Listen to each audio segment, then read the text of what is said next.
I got to meet a bunch of people from your team. It's just incredible human beings. So let me just ask on that topic.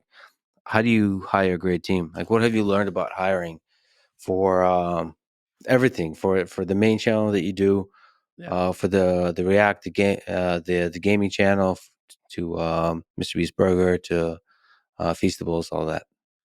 The big thing is, especially in this content creation, because it's not like anything that's done on Netflix or different content mediums.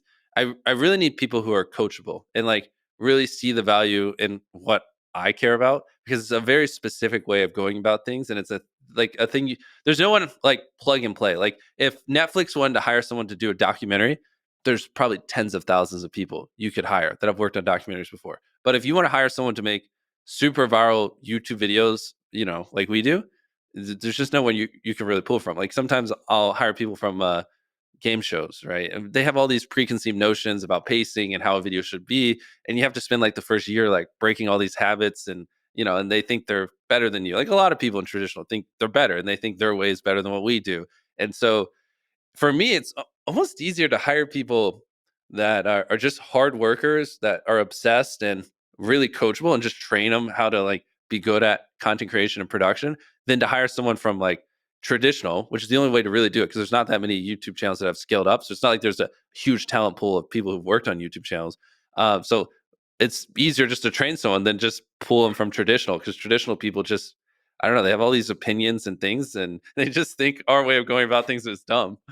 Yeah, so you want people who have the humility to have a beginner's mind, even if they have And see experience. the value. Like Yeah. actually, you'll still get it. It's so crazy. Like especially some of my other friends that are scaling up their YouTube channels. There's people that will come on and you'll ask them like, "What do you want to be doing in 5 years?" And instead of saying, "Oh, I want to be working on this channel," they'll be like, "Oh, I hope to be working on movies or Yeah. this or that." And they see like working on a YouTube channel as a launch pad to go into traditional. And it's like, no, like you just don't get it. This is the This future. is the end goal. Yeah. This is your career.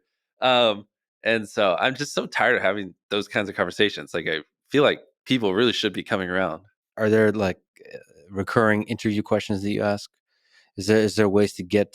Yeah, but the biggest thing is like, what do you want to be doing in 10 years? And if their answer isn't, making content on YouTube, or, if their answer is anything like movies or traditional stuff like that, it's like just a hell no. Like it just won't even remotely work. Oh, so you really want people to believe in the vision of YouTube as a Yeah. I mean, platform. ideally, it's like, oh, working here. You know what I mean?